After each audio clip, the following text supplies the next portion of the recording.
Bismillahirrahmanirrahim. Alhamdulillahirabbil alamin wa bihi nasta'in wa ala umuri dunya waddin. Wa sallallahu ala sayyidina Muhammadin wa ala alihi wa ashabihi ajmain, amma ba'du.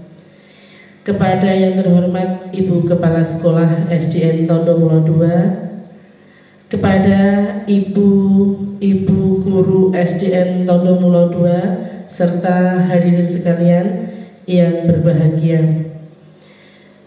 Yang pertama, marilah kita ucapkan puji syukur kehadirat Ilahi Rabbi, di mana pada siang hari ini kita dapat melaksanakan acara diseminasi atau pengimbasan aksi nyata modul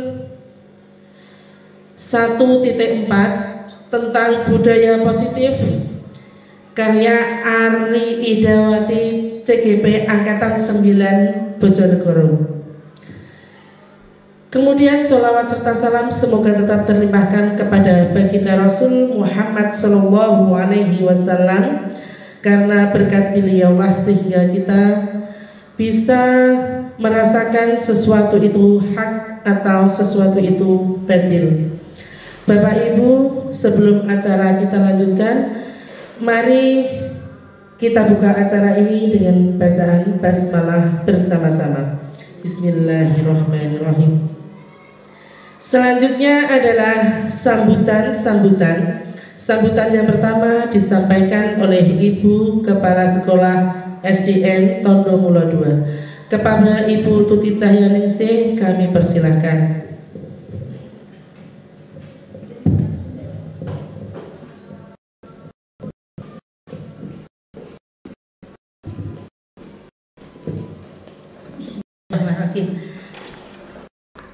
Assalamualaikum warahmatullahi wabarakatuh. Waalaikumsalam warahmatullahi wabarakatuh. Saya hormati rekan-rekan SDN Tondo II serta hadirin yang berbahagia. Pertama-tama mari kita panjatkan puji syukur kehadirat Allah Subhanahu wa taala, karena di hari yang berbahagia ini kita masih diberi kesehatan sehingga bisa berkumpul untuk melaksanakan acara di hari ini. Sholawat serta salam selalu tercurahkan kepada junjungan kita Nabi Muhammad Shallallahu Alaihi Wasallam beserta keluarga, sahabat dan pengikutnya. Rekan-rekan yang saya hormati, untuk hari ini dalam acara diseminasi pengimbasan aksi nyata modul 1.4 budaya. Dan di sini saya akan memberikan cuplikan video mengenai pengantar budaya positif. Mari menyaksikan bersama-sama ya Bapak Ibu. Monggo.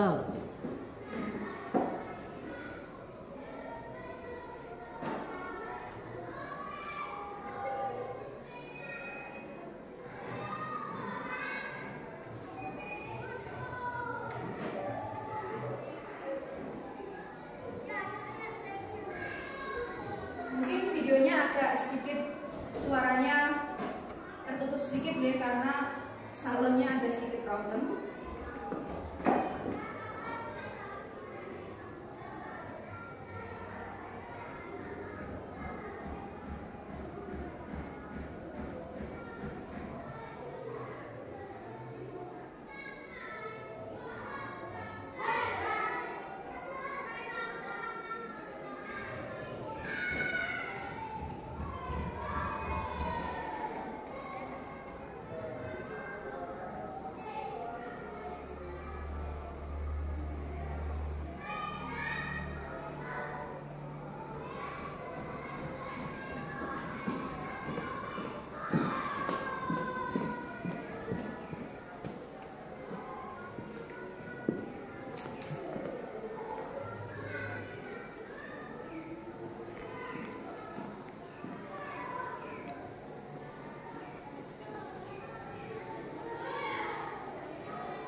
itulah tadi Bapak Ibu tentang budaya positif sekolah. Maaf untuk audio mungkin ada sedikit gangguan deh. Jadi mohon maaf.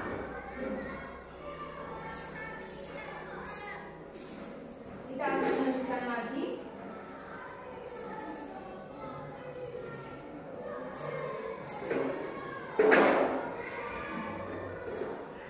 Nah, di sini saya akan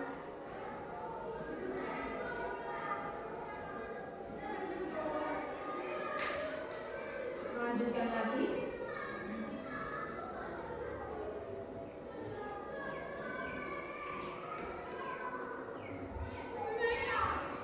Sebenarnya banyak sekali tentang disiplin positif dan nilai-nilai kebijakan universal ya Bapak Ibu. Nah, di sini tuh sangat banyak sekali yang saya pelajari dari guru penggerak, di antaranya seperti ini, disiplin positif dan nilai-nilai kebajikan universal. Di dalamnya itu sangat banyak sekali Bapak Ibu untuk materi-materi yang dapat saya serap, istilahnya seperti itu. Luar biasa sekali.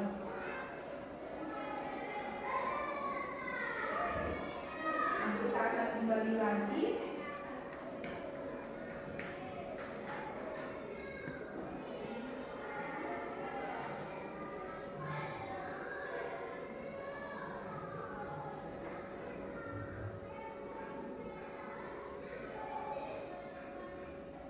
Kita akan kembali lagi di sini Bapak Ibu.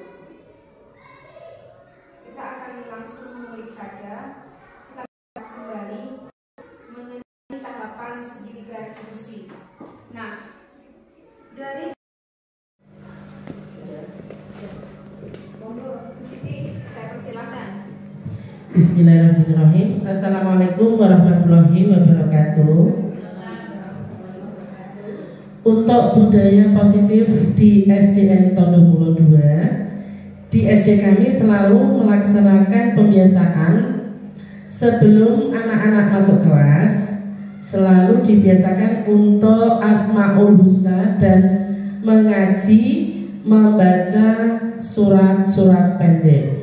Setelah itu pembiasaan yang kedua, pada waktu istirahat anak-anak juga dibiasakan untuk melaksanakan sholat duha.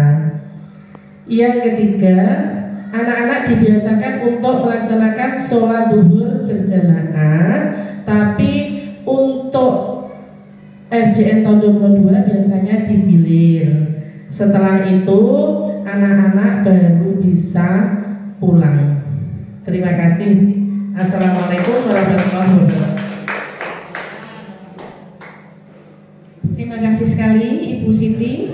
Nah, ternyata di SDN Tondumulo 2 itu sudah melaksanakan yang namanya budaya positif sekolah.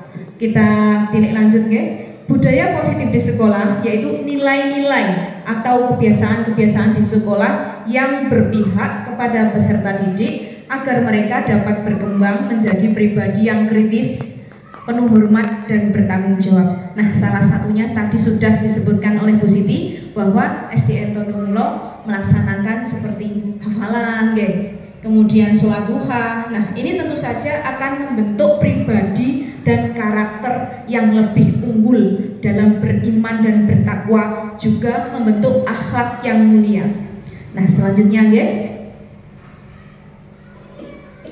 Nah, menurut Ki Hajar Dewantoro bahwa tujuan pendidikan yaitu menuntun segala kodrat yang ada pada anak-anak agar mereka dapat mencapai keselamatan dan kebahagiaan yang setinggi-tingginya, baik sebagai manusia maupun sebagai anggota masyarakat. Oleh sebab itu, pendidik bukan hanya menuntun tumbuh kembang anak-anak, tapi juga beliau itu sebenarnya sebagai guru. Kita sebagai guru hidupnya harus memberikan manfaat, antara lain istilahnya apa ya, memperbaiki tingkah laku murid. Kemudian sekarang masih banyak untuk anak-anak zaman sekarang itu mengikuti TikTok, misalnya kata-kata yang kurang pantas. Nah, ini adalah tugas kita menuntun dan mengarahkan mereka untuk bisa memberikan arahan menuju karakter pribadi yang lebih baik. Salah satunya adalah penjabaran dari Ki Hajar Dewantoro. Dan selanjutnya, Nah, ini kita sendiri yang memegang kontrol atas kepalan tangan.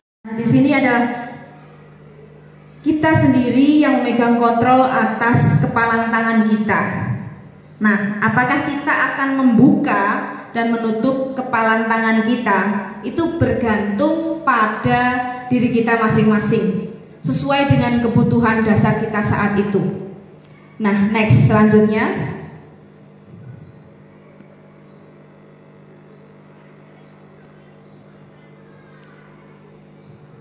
Nah, ini adalah perubahan paradigma teori kontrol atau ilusi kontrol. Yang pertama yaitu ilusi guru mengontrol murid. Ilusi bahwa kritik dan membuat orang merasa bersalah dapat menguatkan karakter. Kemudian ilusi bahwa semua penguatan positif, efektif dan bermanfaat. Kemudian ilusi bahwa orang dewasa memiliki hak untuk memaksa. Nah, next, selanjutnya kita akan membahas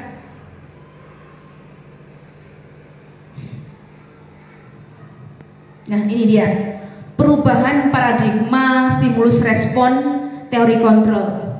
Siapa yang sesungguhnya memiliki kontrol? Yang pertama kita akan membahas mengenai stimulus respon. Kita mencoba mengubah orang agar berpandangan sama dengan kita. Kemudian perilaku buruk dilihat sebagai suatu kesalahan. Orang lain bisa mengontrol saya bisa mengontrol orang lain. Pemaksaan ada pada saat bujukan itu gagal. Kemudian model berpikir menang atau kalah. Nah, di sini dalam teori kontrol yang pertama kita berusaha memahami pandangan orang lain tentang dunia. Kemudian semua perilaku memiliki tujuan. Dan selanjutnya hanya Anda yang bisa mengontrol diri Anda. Ini untuk stimulus respon, orang lain bisa mengontrol saya. Nah, dari sini juga saya bisa mengontrol orang lain. Anda tidak bisa mengontrol orang lain. Kemudian pemaksaan ada pada saat bujukan gagal. Nah, ini adalah sebuah kolaborasi dan konsensus menciptakan pilihan-pilihan baru atau konsekuensinya. Kemudian model berpikir menang atau kalah. Kalau model seperti ini dalam teori kontrol, model berpikir menang-menang. Nah, mungkin dari sini ada perbedaan antara stimulus respon dan teori kontrol. Kita bisa benar-benar melihat bahwa seperti inilah stimulus respon dan seperti inilah teori kontrol. Next, selanjutnya, apa makna disiplin? Mungkin teman-teman semuanya yang tahu apa itu makna disiplin? Nah, terima kasih. Jawabannya sangat beragam ya.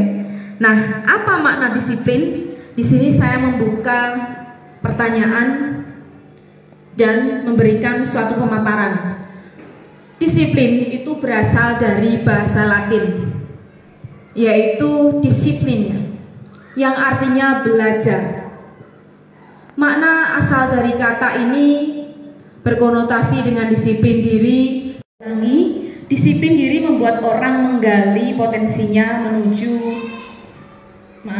untuk slide-nya, membuat orang menggali potensinya menuju sebuah tujuan apa yang dia hargai. Kemudian, namun dalam budaya kita, makna kata disiplin itu telah berubah menjadi sesuatu yang dilakukan seseorang kepada orang lain untuk mendapatkan kepatuhan.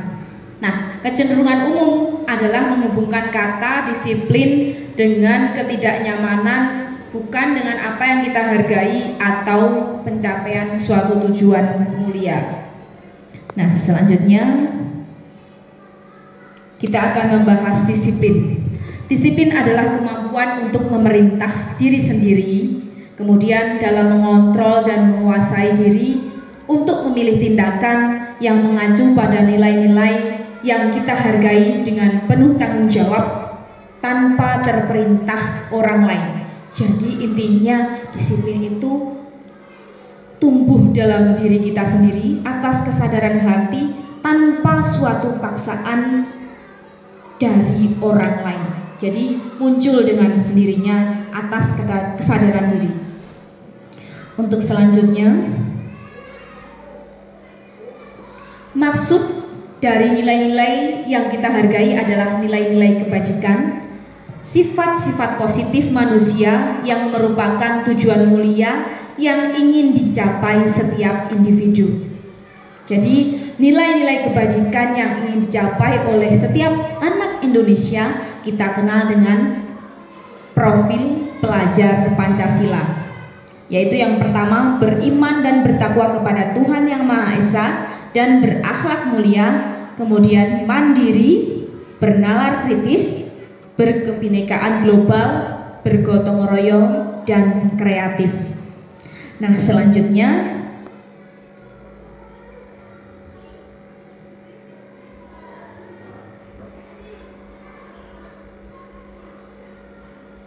ini adalah teori motivasi perilaku manusia.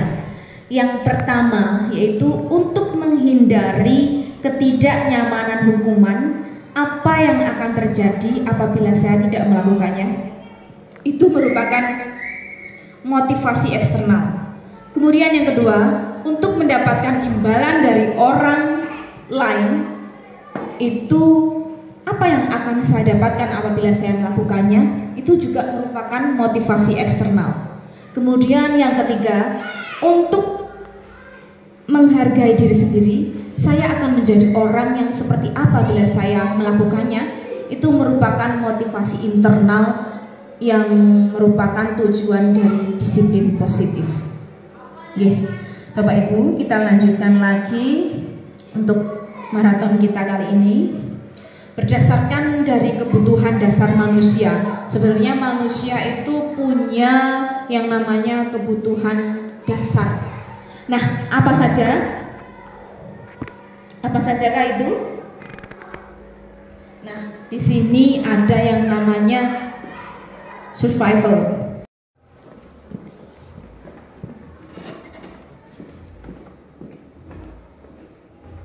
Nah, Bapak Ibu sekalian, kita akan melanjutkan tadi ya, untuk kebutuhan dasar manusia. Kebutuhan dasar manusia itu terbagi atas beberapa hal, yaitu yang pertama adalah kebutuhan akan cinta dan kasih sayang. Kita lihat seperti ini. Kemudian kebutuhan akan kesenangan, penguasaan, dan kebebasan. Nah, di sini ini dirangkum dalam suatu survival. Jadi setiap manusia itu sebenarnya punya 4 macam kebutuhan dasar.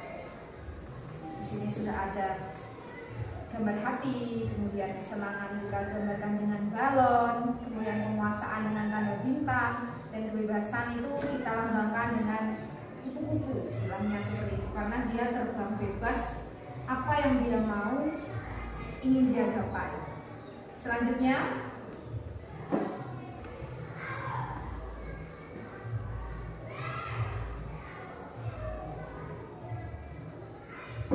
nah, di sini ada sebuah soal.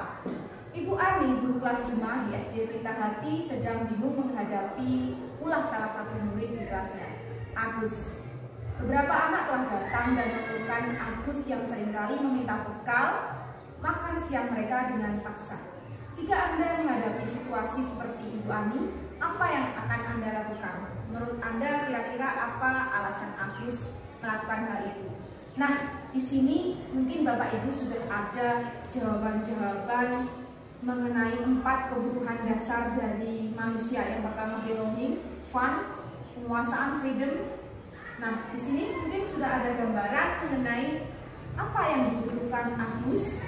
Mungkin dia butuh kesenangan, atau penguasaan, atau kebebasan, ataupun cinta dan kasih sayang, mungkin kurang perhatian.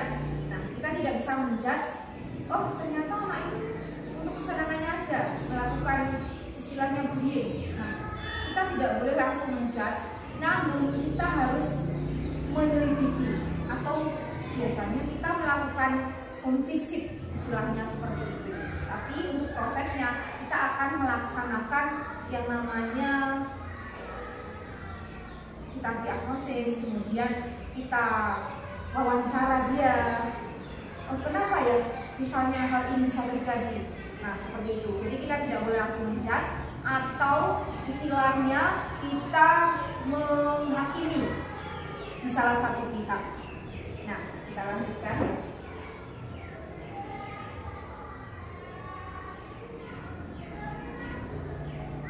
Nah, dalam konteks penerapan disiplin positif, Ibu Ani sebaiknya mencari tahu alasan Agus melakukan tindakan tersebut itu karena apa? Agar kebutuhan mana yang sedang berusaha dipenuhi Agus. Nah, di sini ada alternatif beberapa jawaban ya. Apabila jawaban Agus karena ia lapar dan orang tuanya tidak membawakannya bekal makan siang, itu adalah kebutuhannya untuk bertahan hidup. Kemudian, apabila jawaban Agus karena ia senang temannya jadi memperhatikan dia, itu berarti kebutuhannya adalah cinta dan kasih sayang atau kebutuhan untuk diterima. Selanjutnya, apabila Agus ingin merasa dirinya hebat karena temannya jadi takut, menuruti keinginannya, kebutuhannya adalah penguasaan atau pengakuan atas kemampuan, itu berbeda sekali ya untuk poin 1 dan 2. Kemudian apabila jawaban Agus karena dia merasa bosan dengan bekal yang dibawakan ibunya karena selalu membawakan bekal yang sama, kebutuhannya adalah kebebasan, kebutuhan akan pilihan. Nah, ini berbeda sekali ya dengan poin 1, 2, 3, dan 4. Selanjutnya apabila jawaban Agus adalah karena iseng saja dan dia menikmati ekspresi wajah temannya yang kesal karena diambil makanannya, itu adalah kebutuhan akan kesenangan.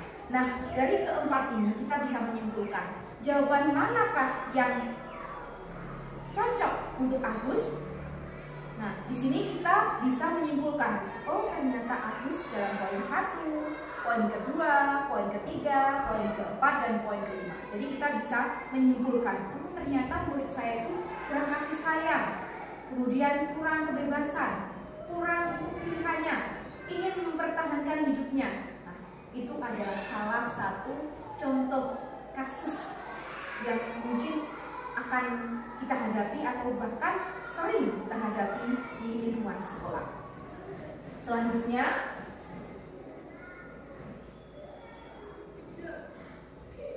nah ini dia 5 posisi kontrol guru.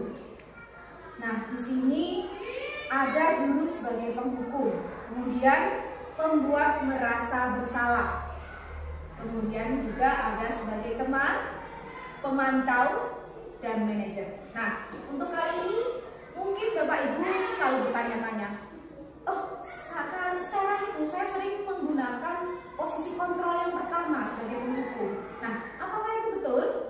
Tentu saja kita akan menilik poin kedua, ketiga, keempat, dan kelima. Pembuat merasa bersalah, kemudian sebagai teman, sebagai pemantau, dan juga sebagai manajer. Kita bisa mengolak-alik. Nah, kira-kira guru sebagai penghukum, guru sebagai pembuat merasa bersalah, kemudian guru sebagai teman, guru sebagai pemantau, ataukah kita guru sebagai manajer? Mungkin di benak Bapak Ibu sudah tertulis, oh kiranya saya lebih baik menjadi seorang teman bagi murid, kemudian menjadi seorang pemantau, ataupun bahkan lebih baik menjadi manajer mereka, agar dalam pembelajaran itu terjadi yang namanya saling kolaborasi, adanya konsensus dan konsekuensi. Nah, inilah mungkin yang ada di benak kita. Oh, kenapa saya tidak menerapkan sebagai manajer? Karena sebagai manajer itu dapat menuntun, mengarahkan, kemudian memberikan hal yang lebih menyenangkan daripada kita sebagai penghukum ataupun si pembuat merasa bersalah. Nah, itulah keunggulan dari 5 posisi kontrol mungkin yang bisa diterapkan dalam lingkungan kegiatan belajar mengajar di sekolah Bapak Ibu. Kemudian untuk selanjutnya,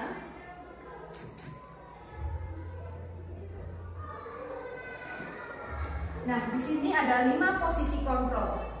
Yang pertama, ini cukup detail sekali. Kita akan membahas tentang identitas gagal, identitas berhasil, kemudian identitas berhasil sukses. Ini ada sistem kontrol dari luar, kemudian kontrol dari luar juga untuk yang kedua. dan identitas berhasil karena kontrol diri. Nah, ini adalah peran-peran 5 posisi kontrol sebagai penghukum, kemudian pembuat merasa bersalah, kemudian sebagai teman, pemantau, dan manajer. Di sini nanti akan saya bagikan dalam lembar, kemudian Bapak Ibu bisa membedakan mana itu sebagai penghukum, kemudian mana itu pembuat merasa bersalah, kemudian teman, pemantau, sekaligus manajer. Karena ini banyak sekali yang bisa kita kulik dari 5 posisi kontrol yang mungkin bisa Bapak Ibu terapkan di lingkungan sekolah masing-masing ataupun lingkungan kelas masing-masing. Nah, selanjutnya kita akan membahas mengenai masih tentang posisi kontrol. Nah, ini dia. Ada pernyataan-pernyataan dan siapa yang mengatakan. Yang pertama, pernyataan. Saya kecewa sekali dengan kamu. Nah, ini termasuk kategori pembuat orang merasa bersalah. Pernahkah Bapak Ibu melakukan hal itu? Nah, Pernah ya? Oh, nggak apa-apa. Saya secara manusiawi juga pernah melakukan hal tersebut.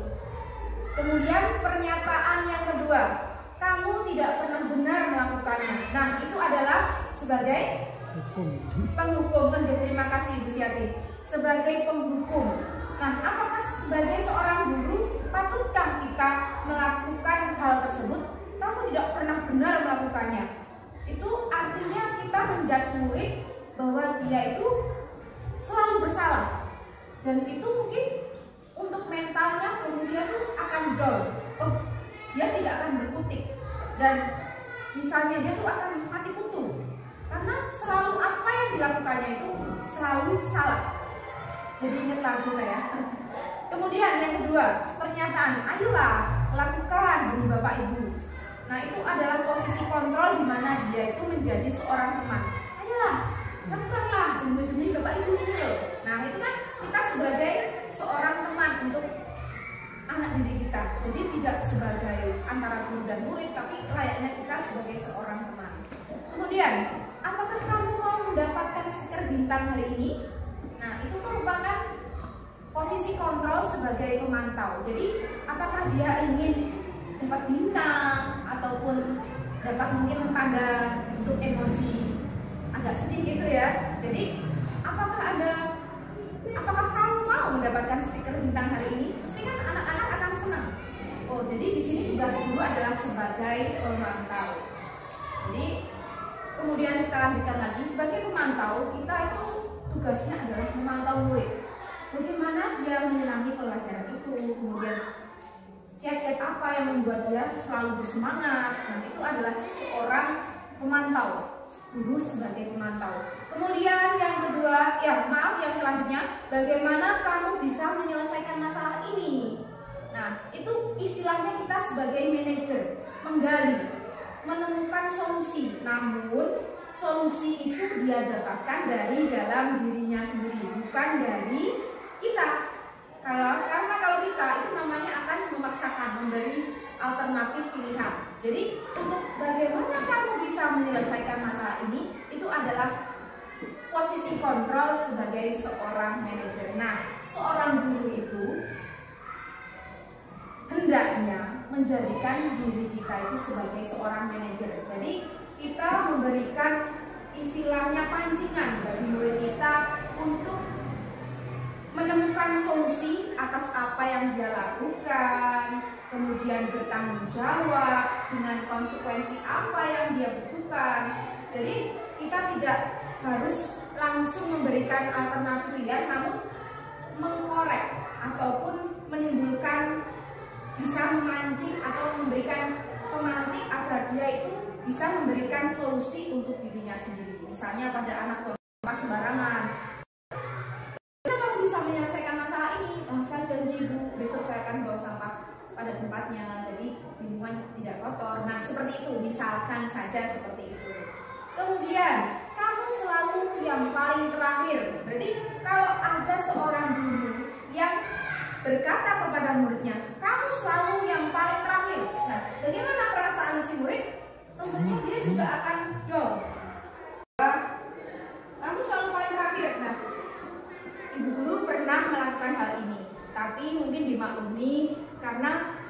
tidak semua orang menjadikan posisi kontrol sebagai teman, pemantau, dan manajer. Nah, ini adalah salah satu dari mungkin posisi kontrol sebagai penghubung. Jadi agar anak itu bisa jera. Tapi apakah dengan jera itu akan tidak mengulang lagi? Tentu tidak. Mereka masih berpikir akan mengulangi. Jadi mungkin karena hal ini bisa menimbulkan efek yang down tadi, usahakan agar seorang guru itu melakukan posisi kontrolnya sebagai seorang manajer. Demikian Ibu.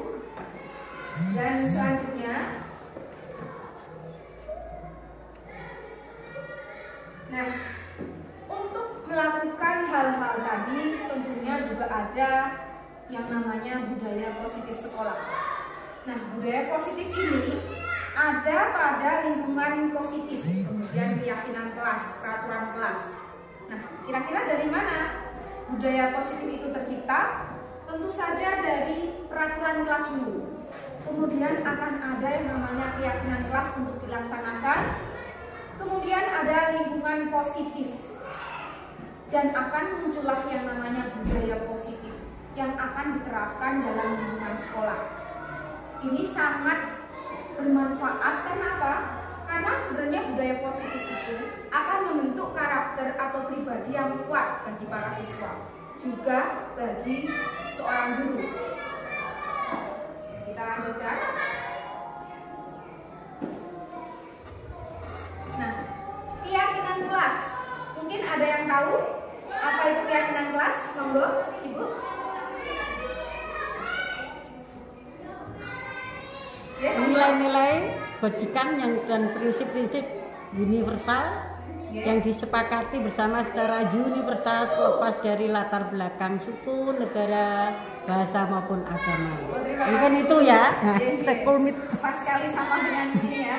Keyakinan kelas adalah nilai-nilai kebajikan atau prinsip universal yang disepakati bersama secara universal lepas dari latar belakang suku, negara, bahasa maupun agama. Dan menurut Gosen 1998, suatu keyakinan akan lebih memotivasi seseorang dari dalam atau intrinsik.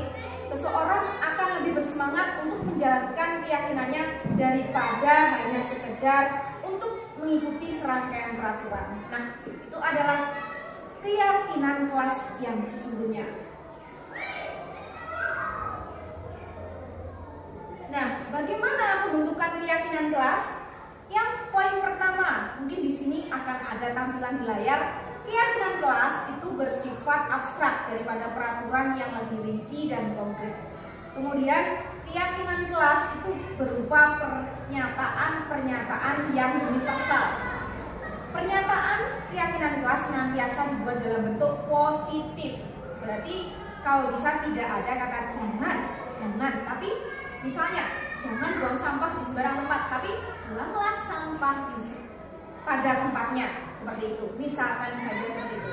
Kemudian keyakinan kelas hendaknya tidak terlalu banyak sehingga mudah diingat dan dipahami. Kemudian semua warga kelas sebaiknya ikut berkontribusi dalam membuat kegiatan kelas lewat curah pendapat atau jejak pendapat, Bapak Ibu ya. Kemudian bersedia meninjau kembali keyakinan kelas dari waktu ke waktu, apakah relevan dengan keadaan hari ini dan seterusnya.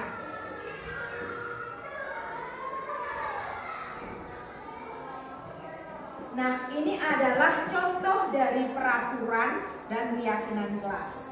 Peraturan itu sifatnya ada yang sedikit memaksa. Tidak ada yang namanya paksaan, itulah keyakinan kelas.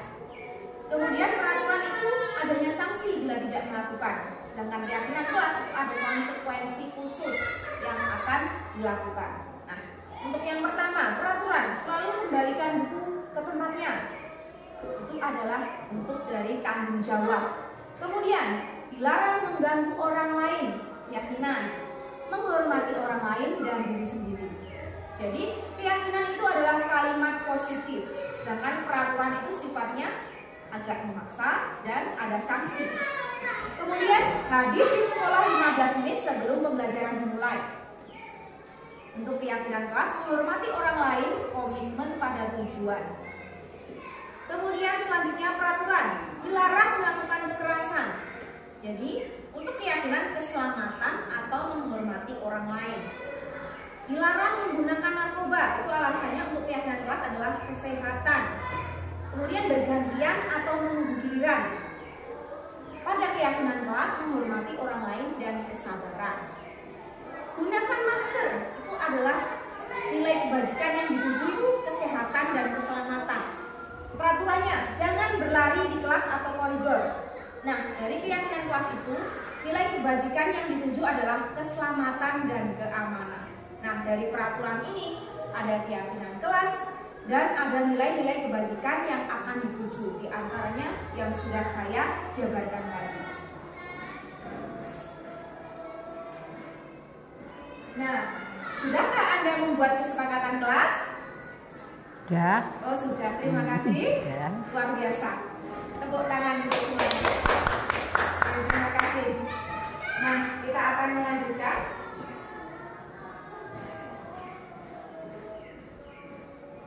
Tentang segitiga restitusi. Nah, apa itu segitiga restitusi? Nah, di sini akan kita bahas, Bapak Ibu, proses menciptakan kondisi bagi murid untuk memperbaiki kesalahan mereka, sehingga mereka bisa kembali pada kelompok mereka dengan karakter yang lebih kuat.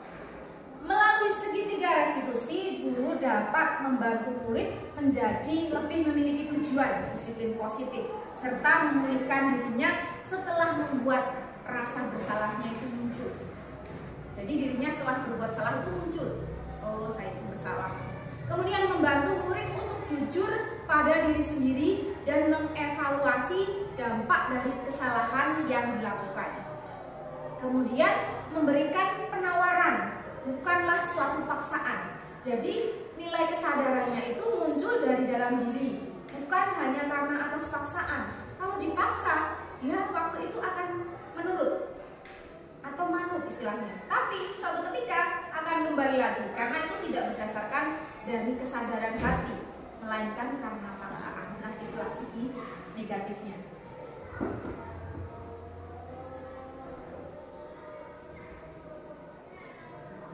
Nah, ini adalah gambaran dari segitiga restitusi, Bapak Ibu.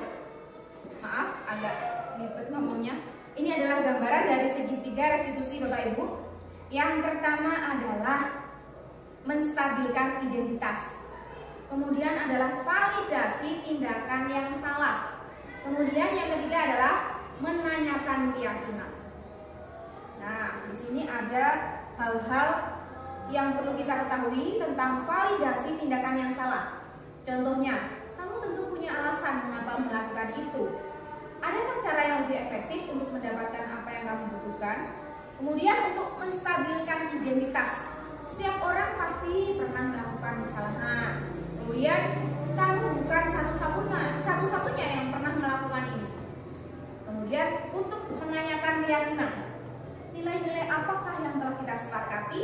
Kemudian kamu ingin menjadi orang yang seperti apa? Nah, itu adalah kunci dari menanyakan keyakinan. Ingat Bapak Ibu, yang pertama dari penerapan segitiga restitusi adalah yang pertama, apa Bapak Ibu? Menstabilkan identitas. Kemudian validasi tindakan yang salah. Kemudian menanyakan keyakinan. Nah, tadi saya agak kebalik ya. Harusnya ini saya baca dulu, tapi nggak apa-apa. Nah, ini adalah contoh dari kegiatan segitiga restitusi yang bisa diterapkan pada kegiatan pembelajaran untuk menimbulkan kesadaran diri pada murid.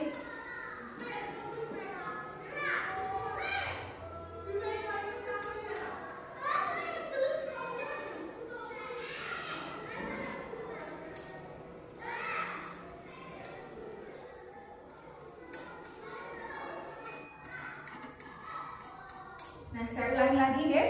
Untuk tahapan segitiga restitusi, yang pertama adalah menstabilkan identitas. Berbuat salah itu tidak apa-apa, tidak ada manusia yang sempurna. Saya juga pernah melakukan kesalahan seperti itu. Kita bisa menyelesaikan ini. Bapak atau Ibu tidak tertarik mencari siapa yang salah. tapi Bapak Ibu ingin mencari solusi dari permasalahan ini. Kamu berhak merasa begitu. Nah, itu tadi adalah gambaran tahapan segitiga restitusi. Yang kedua adalah tahapan segitiga restitusi validasi tindakan yang salah. Tentu Bapak Ibu juga pernah melakukan ini ya, pada siswa yang mungkin ada hal yang bisa dikatakan melanggar keyakinan kelas. Nah ini, padahal kamu bisa melakukan yang lebih buruk dari ini ya. Kamu pasti punya alasan mengapa melakukan hal itu. Kamu patut bangga pada dirimu sendiri karena kamu telah melindungi sesuatu yang penting buatmu. Nah, dari sini adalah kegiatan validasi tindakan yang salah. Kemudian yang ketiga yaitu tahapan segitiga restitusi, menanyakan keyakinan. Nah, dari sini kita bisa melihat apa yang kita percaya sebagai kelas atau keluarga. Kemudian apa nilai-nilai umum yang kita sepakati. Kemudian apa bayangan kita tentang kelas yang ideal. Kamu mau jadi orang yang seperti apa? Nah, ini adalah tahapan menanyakan keyakinan. Mungkin dari sini ada yang ditanyakan, Bapak Ibu? Oh, cukup jelas ya? Kita lanjutkan lagi. Terima kasih.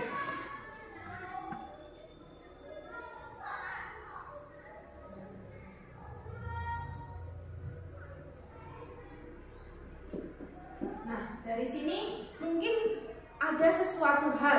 Kemarin saya itu memiliki sebuah kasus di dalam kelas. Saya ingin menceritakan ya. Ada kejadian unik di kelas 2. Ananda Bilqis itu makan di kelas. Nah, kemudian saya kulik, saya tanya, "Oh, kenapa kok kamu melakukan seperti itu?" Nah, itu perlu. Nah, itu saya lapar, Bu. Loh, kenapa kamu lapar? Karena saya belum sarapan. Saya kemarin bangunnya kesiangan. Nah, kenapa kok bisa kesiangan? Terus akhirnya saya tanya seperti itu. Karena saya bangun tidurnya malam, kok main HP gitu. Oh, jadi itu ya. Ya sebenarnya sama. Saya kalau lapar, ibu lapar itu juga makan, tapi harus tahu waktu dan tempatnya. Kalau waktu pelajaran kira-kira salah nggak ya?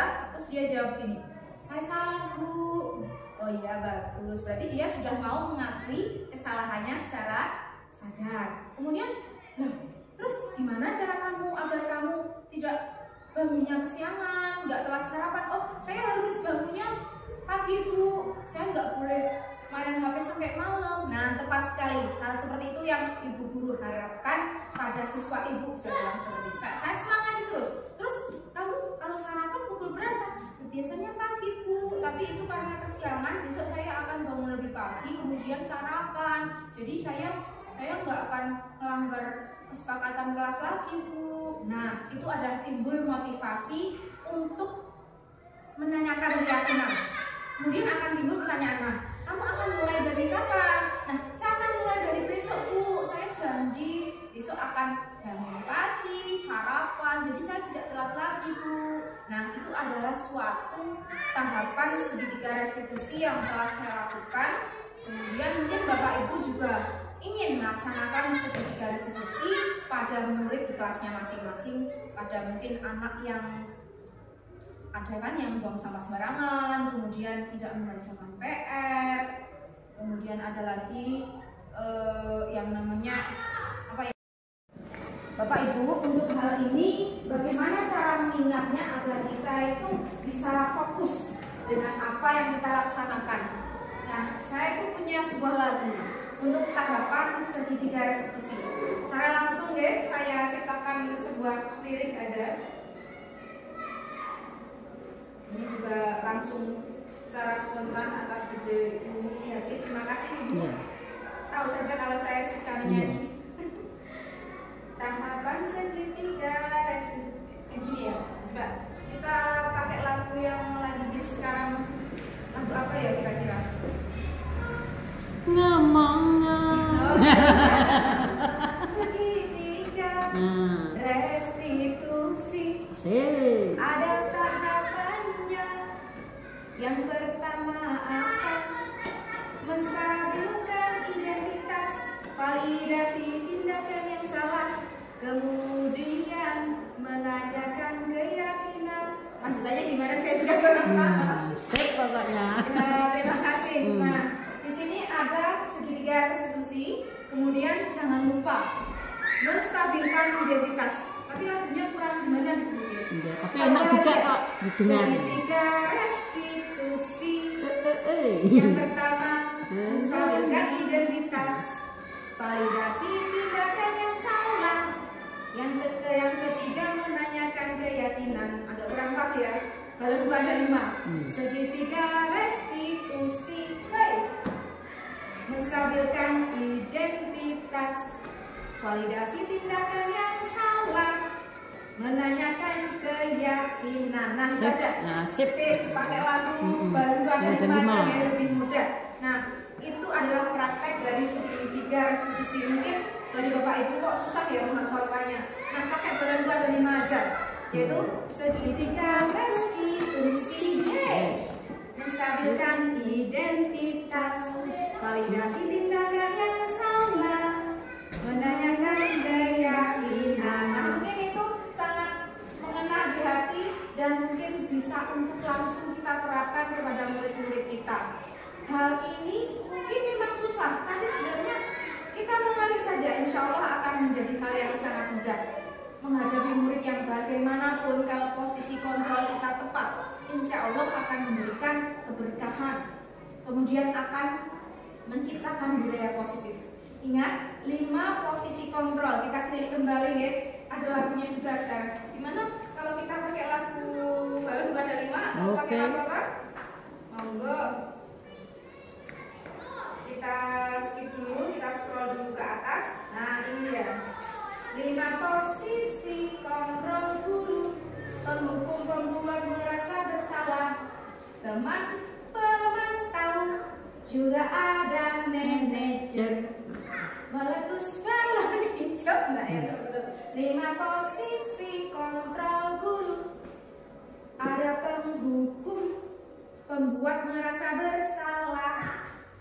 Ada sebagai teman, pemantau dan manajer. Nah, kalau tadi kan segitiga restitusi, kemudian 5 posisi kontrol guru, ini sekedar intermezzo ya Bapak Ibu. Jadi kita cari atau istilahnya membuat lagu-lagu yang mudah untuk kita terapkan, kita hafalkan, kita laksanakan. Dan jangan lupa salah guru penggerak, tergerak, bergerak, dan menggerakkan. Nah, ini dia, kita gerakkan 5 posisi kontrol guru. Nah, tapi apakah yang paling tepat? Saya ulang kembali, apakah yang paling tepat? Sebagai penghukumkah? Membuat merasa bersalahkah? Sebagai temankah? Sebagai pemantaukah? Atau manajerkah? Nah, kita wajib mengetahui manakah yang sebenarnya cocok kita terapkan di lingkungan sekolah, lingkungan kelas kita masing-masing. Tentunya Bapak Ibu sudah tertanam di benaknya bahwa oh, saya wajib melakukannya. Saya sadar betul bahwa murid saya itu harusnya mendapatkan yang lebih baik dari kemarin yang telah saya lakukan. Misalnya saya telah menjadi penghukum, membuat merasa bersalah, kok jadi teman itu rasanya kurang dihormati. Nah, kita bisa memilih sebagai pemantau atau manajer. Nah, itu adalah pilihan yang sangat bijaksana. Mungkin Bapak Ibu bisa melihat lirik lagunya karena sound sistemnya agak terganggu ya. Nah, ini dia.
videonya juga keterbatasan sinyal ya.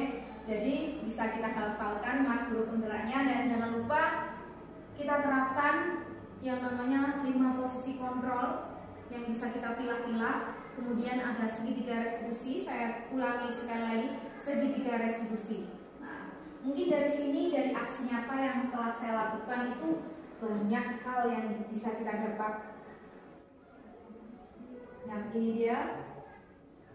Sebelum kita tutup ya, Bapak Ibu. Nah, perasaan saya ketika melakukan pengimbasan ataupun desiminasi hari ini itu sangat gembira, sangat bahagia karena bisa berbagi aksi nyata istilahnya, atau berbagi budaya positif dengan Bapak Ibu sekalian. Dan saya juga terima kasih saya sampaikan atas kehadiran Bapak Ibu semuanya yang telah mendukung saya sampai sejauh ini. Kemudian target saya selanjutnya yaitu mengajak Bapak Ibu untuk mendaftar program guru penggerak. Salam guru penggerak, bergerak, bergerak, menggerakkan. Semangat Bapak Ibu untuk melakukan kegiatan ini, sangat positif sekali. Jadi tidak ada yang namanya paksaan, harus berlandaskan dari kesadaran diri, keyakinan diri ya. Kita sadarkan diri kita, oh ternyata banyak sekali manfaat kegiatan guru penggerak, baik itu untuk diri sendiri, selain bermanfaat untuk memberikan budaya positif pada diri sendiri, juga untuk lingkungan sekolah, untuk masyarakat, dan semuanya, semua elemen masyarakat juga bisa berdampak. Karena apa? Ini mengutamakan suatu kolaborasi yang sangat apik. Nah, itu mungkin saya juga mohon maaf bila ada kesalahan kata mungkin, atau tutur kata saya yang kurang berkenan di hati Bapak Ibu pada saat desiminasi atau pengimbasan pada kegiatan hari ini yang sangat mungkin bagi saya sangat bermanfaat dan semoga berkah bagi Bapak Ibu semuanya. Mungkin terkendala sinyal ya, tadi videonya agak ngelek-ngelek sedikit untuk lagunya, kemudian videonya juga ada sedikit kendala sound systemnya, tapi tidak mengurangi semangat saya juga, semangat Bapak Ibu untuk mengikuti kegiatan desiminasi atau pengimbasan budaya positif di sekolah kita ini. Terima kasih. Dan mungkin saya ucapkan banyak terima kasih kepada Ibu Kepala Sekolah, kemudian rekan-rekan guru, kemudian murid-murid semuanya juga yang telah mendukung acara ini sehingga berlangsung secara bersemangat.